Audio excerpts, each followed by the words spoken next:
Elvis Presley hears his original name called out during a Las Vegas show, and what happens next will break your heart. The year was 1973, and Elvis was at the absolute peak of his fame. The glittering jumpsuit, the sold-out crowds, the screaming fans. He had everything a man could want. But on this particular night at the International Hotel, something happened that would shatter the carefully constructed walls around his heart and remind him of who he really was before the world knew him as the king of rock and roll. Thousands of people packed into that legendary Vegas showroom, all of them there to see Elvis Presley, the superstar. The lights were blazing, the music was thundering, and Elvis was doing what he did best, commanding the stage.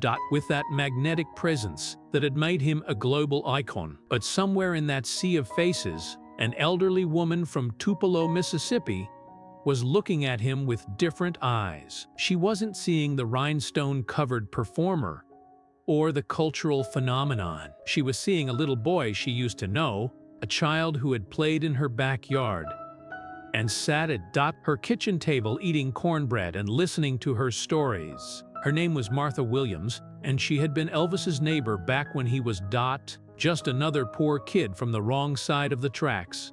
She had watched him grow up, seen him struggle with his family's poverty, and witnessed the deep sadness that had haunted him from the very beginning. And as she sat there in that glittering Vegas audience, surrounded by screaming fans, she did something that would change everything. She called out to him using a name that nobody in that room had ever heard before. A name that carried the weight of tragedy, love, and a pain so deep that Elvis had spent his entire adult life trying to escape from it. That name was Jesse, and when Elvis heard it, the carefully constructed persona of the king of rock and roll began to crumble, revealing the vulnerable, broken man underneath. What happened next would become one of the most powerful moments in entertainment history. To understand why that single word could bring Elvis to his knees, you have to know the story that shaped every single day of his life. On January 8th, 1935, in a tiny two-room house in Tupelo, Mississippi, Gladys Presley went into labor expecting twins. But tragedy struck in the cruelest way possible. The first baby, Jesse Garon Presley, was born stillborn. 35 minutes later, his identical twin brother came into the world alive and screaming. That baby was Elvis Aaron Presley, and he would carry the weight of his brother's death for the rest of his life. Gladys Presley was devastated by the loss of Jesse. She had prepared for 2 babies, dreamed of 2 sons, and now she was left with just one. But in her grief, she did something that would profoundly shape Elvis's entire existence. She poured all the love she had meant for both children into the one who survived. She called him her miracle baby, her special gift from God. And sometimes when she was feeling particularly tender or when Elvis was being especially sweet, she would call him Jesse Mice, the name that should have belonged to his twin brother. Elvis grew up knowing he was living for 2 people. His mother would tell him stories about Jesse, about how they would have been best friends, about how Jesse was watching over him from heaven. She would hold Elvis tight and whisper, "You're my Jesse boy."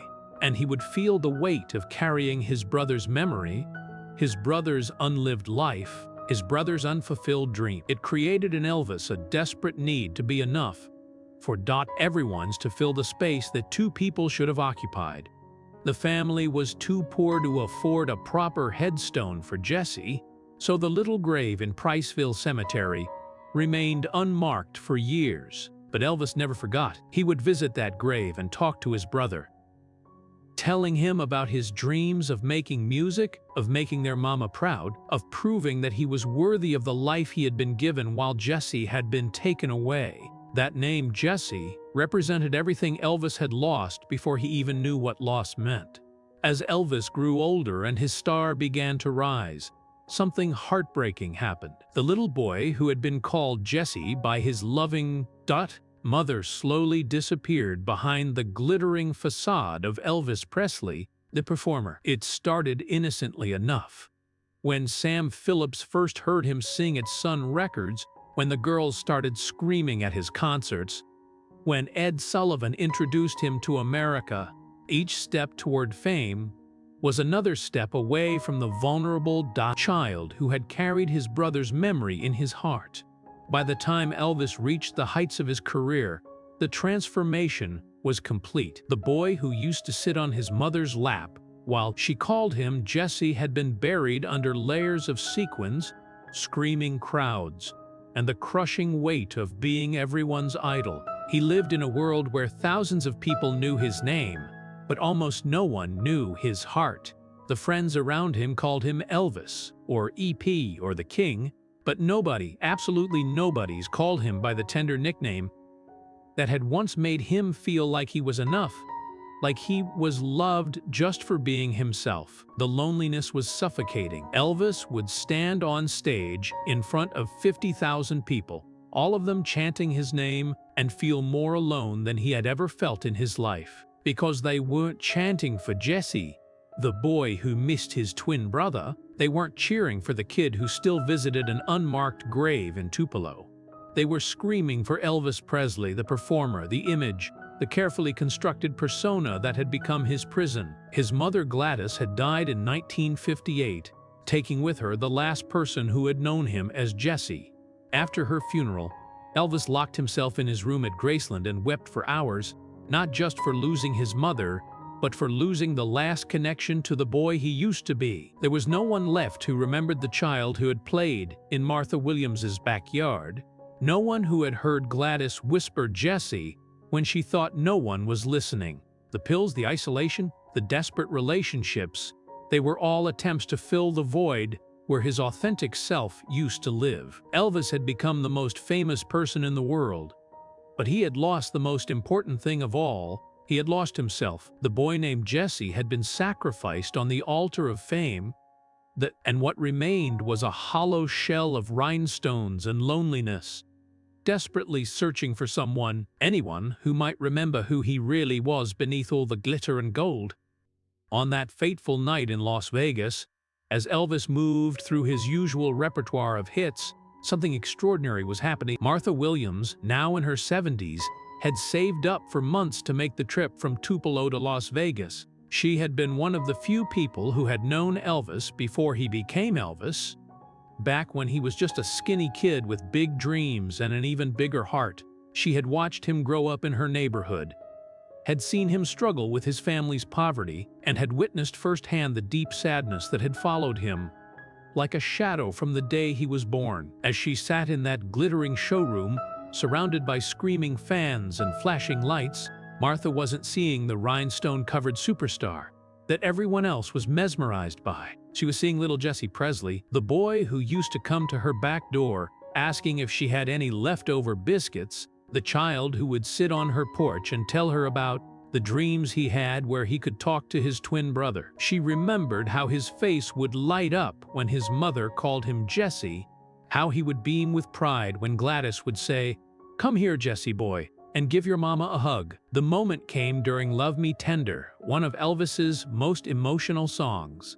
As he sang, his eyes swept across the audience, and for just a split second, they locked with Martha's. In that instant, recognition flashed across both their faces. Martha saw the little boy she had known and loved, and Elvis saw the woman who had been like a second mother to him during his childhood. But it was what happened next that changed everything.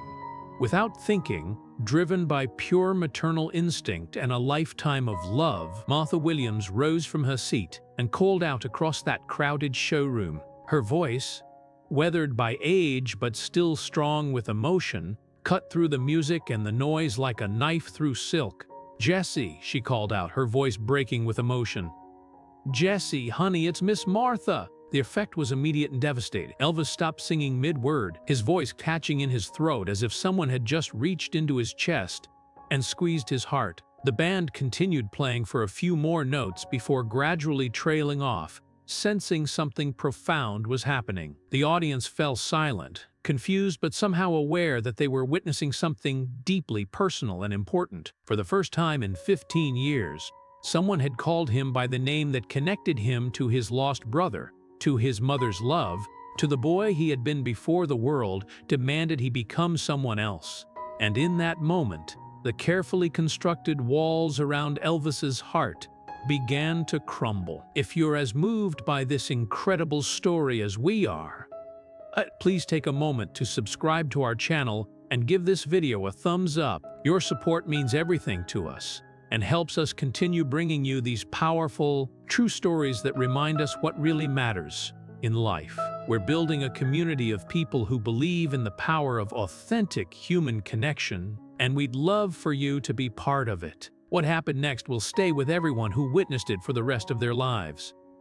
So, Elvis Presley, the king of rock and roll, the man who had commanded stages around the world with unshakable confidence, began to fall apart right there in front of thousands of people. His hands started trembling first, then his knees buckled slightly as the full weight of hearing that name hit him like a freight train. The microphone slipped from his fingers and clattered to the floor, the sound echoing through the now silent showroom. Tears began streaming down his face, cutting tracks through his stage makeup as 15 years of buried pain came rushing to the surface. He wasn't Elvis anymore in that moment. He was just a little boy who had lost his twin brother, who had carried that grief his entire life, who had been trying so hard to be enough for everyone that he had forgotten who he really was. The audience watched in stunned silence as their idol became achingly, beautifully human before their eyes. "Miss Martha," Elvis whispered, his voice barely audible but somehow carrying across the silent room. "Miss Martha, is that really you?" He stepped down from the stage, moving through the audience like a man in a trance, his sequin jumpsuit catching the lights as he made his way toward Dot, the elderly woman who had just shattered his world with a single word. When he reached her, he dropped to his knees beside her chair, this larger-than-life superstar kneeling before a simple woman from Tupelo, like a child seeking comfort. "Nobody's called me that name since Mama died," he said, his voice breaking with emotion. "Nobody remembers little Jessie anymore. They all want Elvis, but sometimes I just want to be Jessie again. I want to be the boy who used to sit on your porch and tell you about my dreams. I want to be the kid who believed that maybe, just maybe, Jessie was watching over me and that I was making him proud." Martha Williams, tears streaming down her own face, reached out and cupped Elvis's cheek in her weathered hand. "Jessie, honey," she said softly, "I never stopped seeing that little boy in you. He's been there all along, just waiting for someone to call him home." The entire audience was transfixed, many of them crying themselves as they witnessed this raw, unguarded moment of human vulnerability. Elvis collapsed into Martha's arms, and for the first time in decades, he felt like he was home, not in a mansion in Memphis, but in the embrace of someone who had known him before the world changed him, someone who still saw Jessie beneath all the glitter and gold. After several minutes of tears and whispered memories, Elvis slowly stood up, his face still wet with tears but somehow lighter than it had been in years. He looked out at the audience, thousands of people who had come to see a show but instead had witnessed something far more profound, the moment when a legend remembered his humanity. When he spoke, his voice was different somehow, softer and more genuine than the practiced showman's tone they were used to hearing. "Ladies and gentlemen," he began, his southern drawl thicker than usual, "I want to tell y'all something. This beautiful woman right here knew me when I was just a little boy in Tupelo. She knew me when I was Jessie, when I was just another poor kid with holes in his shoes and dreams bigger than his circumstances. She knew me before I became Elvis, before I became whatever it is y'all think I am up on that stage." He paused, wiping his eyes with the back of his hand, smearing his makeup but not caring. "I've been so busy trying to be Elvis Presley that I forgot who I really was underneath all of this." He gestured to his elaborate costume. "I forgot about the little boy who used to talk to his twin brother's grave, the Hesef who used to sit on Miss Martha's porch and dream about making music that would make people feel something real. I forgot about my mama calling me Jessie when she wanted me to know how much she loved me." The audience was completely silent,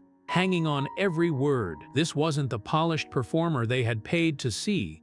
This was a man having a spiritual awakening in front of 3,000 strangers. You know what I learned tonight? Elvis continued, his voice growing stronger. I learned that success don't mean nothing if you lose yourself in the process. I learned that all the money and fame in the world can't fill the hole in your heart if you forget who you really are. I learned that sometimes it takes someone from your past to remind you of your future. He looked back at Martha, who was beaming at him with pure love and pride. Miss Martha, you just gave me the greatest gift anyone could ever give. You gave me back my name. You gave me back myself. And I want everyone in this room to remember something. We all got a Jesse inside us. That authentic self that exists before the world tells us who we're supposed to be. Don't let success or failure or other people's expectations make you forget who you really are. The standing ovation that followed lasted for 15 minutes. But it wasn't applause for Elvis Presley, the entertainer. It was applause for Jesse, the boy who had found his way home. That single moment with Miss S. Williams didn't just tug at Elvis's heart. It shifted something deep inside him. For the first time in years, the man behind the legend felt seen. After that show, Elvis became more intentional about his music and his fans, choosing to perform songs that reflected his roots and values. He spoke about Jesse in interviews, not just as a name, but as a reminder of where he came from. Audience members who witnessed the moment said they'd never forget it. Elvis wasn't just a star that night, he was human. The story spread like wildfire, inspiring countless others to embrace who they truly are. In a world obsessed with image, this moment became a lasting symbol of what it means to be real. Elvis's moment of raw vulnerability reminds us of something we often forget. No amount of fame or success is worth losing who you are. That quiet name from his childhood, Jesse, became a powerful anchor to his true self. And maybe that's the message we all need today, to reconnect with the parts of us we left behind. So, what about you? What's your Jesse? What name or memory brings you back to your roots? Tell us in the comments. And if this story moved you, give it a like, share it with someone who needs to hear it, and don't forget to subscribe. Tap the bell so you don't miss the next story that reminds you of what really matters: authenticity